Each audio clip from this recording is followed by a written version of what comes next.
Money at Work, continuing financial education series brought to you by Millionaire Mindset Life. Today's video is budgeting basics, creating a financial roadmap for success and why that's important to your financial present and your financial future. Hi, my name is Mike Amos. I'm a digital entrepreneur as well as a money coach and a certified wealth trainer. And the purpose of today's video is to understand and emphasize the importance of budgeting as a fundamental tool for achieving your financial goals and gaining control of your money and your finances both now and going forward. First topic of discussion is understanding the importance of budgeting. A budget is going to play an extremely important and vital role in financial planning. A budget is simply a spending plan, and it's going to take into account estimated current as well as future income as well as expenses for a specified future time period, usually a year or less. Having a budget keeps your spending in check, and it makes sure that your savings are prioritized and they stay on track for the future. The benefits of budgeting include reducing debt, increasing savings, and achieving financial freedom. Remember, a budget can often help build financial independence and freedom. A budget can also help set you on the right path to achieving your financial goals, spending within your means, living within your means, saving for retirement, building an emergency fund, and analyzing your spending habits so you can make necessary adjustments for improvement.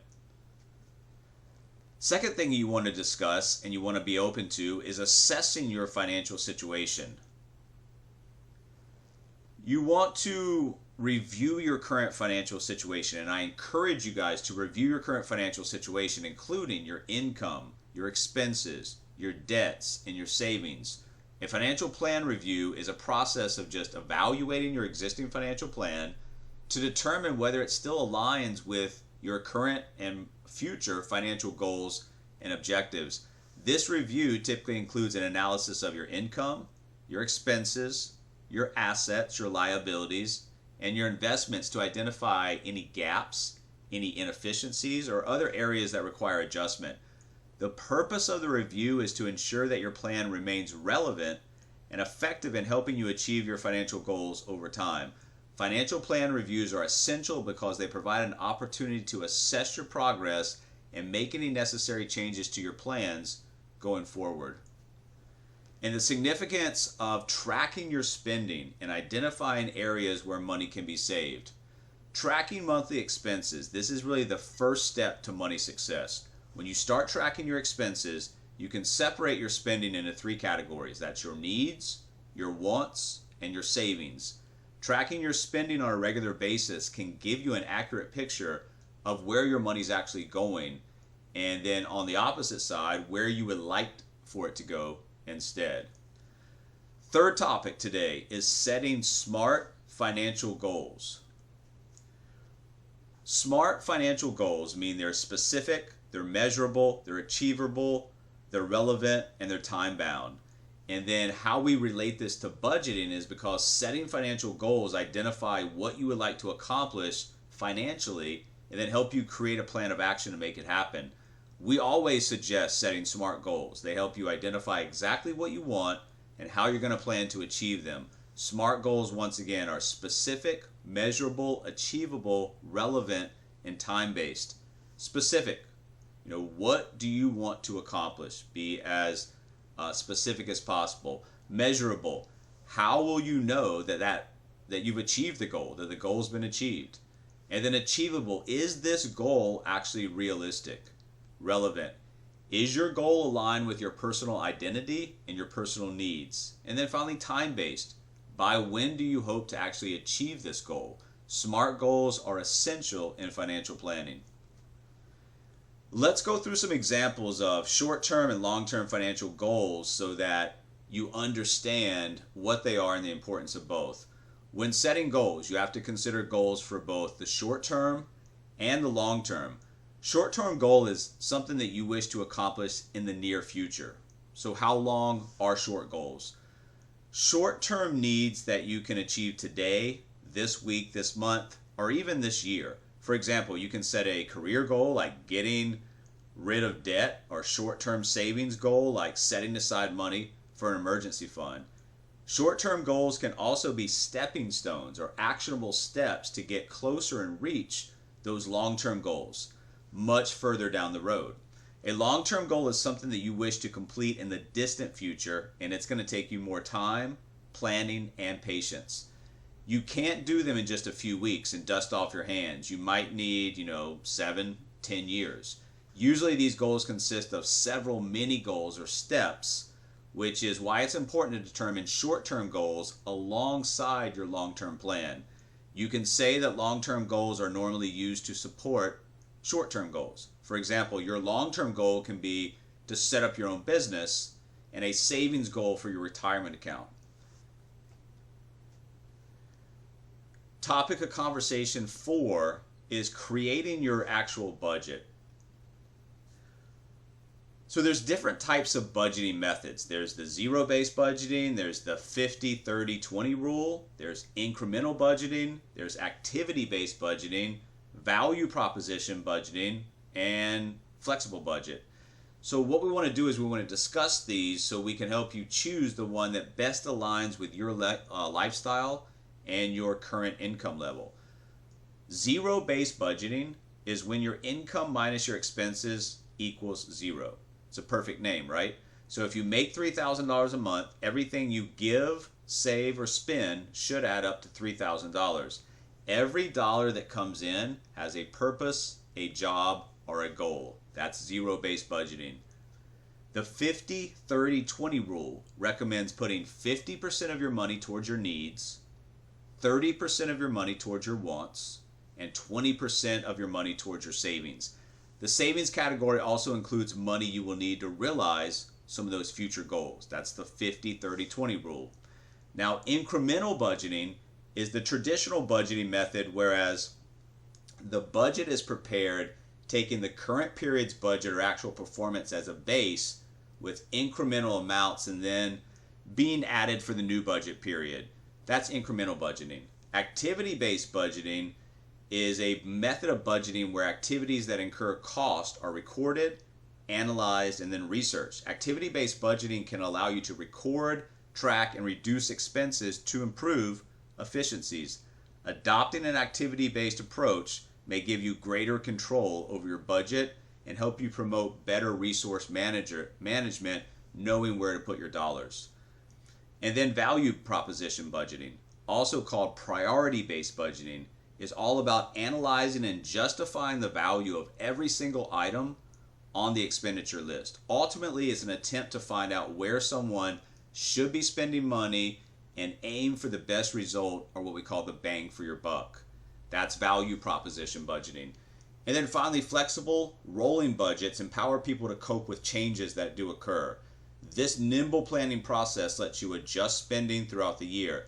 Benefits include less overspending, more opportunities, and speedier responses to changing macro or microeconomic conditions. And that was called flexible or rolling budgets. So let's walk through a step-by-step process of creating a budget, including income allocation and expense categorization. First of all, you need to list your income. All of your income, all the sources, where does it come from, and how much is expected. That's first, listing your income. Second is listing your debt payments. All of your debt payments, whether you're currently paying them, not paying them, some student loans were on deferment. Categorize all of your debt payments, list them out, understand what you owe. That's second. Third, got to list and break down your expenses. The easiest way to break down your expenses is to create parent categories and then subcategories. So for example, a parent category would be like utility, subcategory would be like power, water, sewage, etc.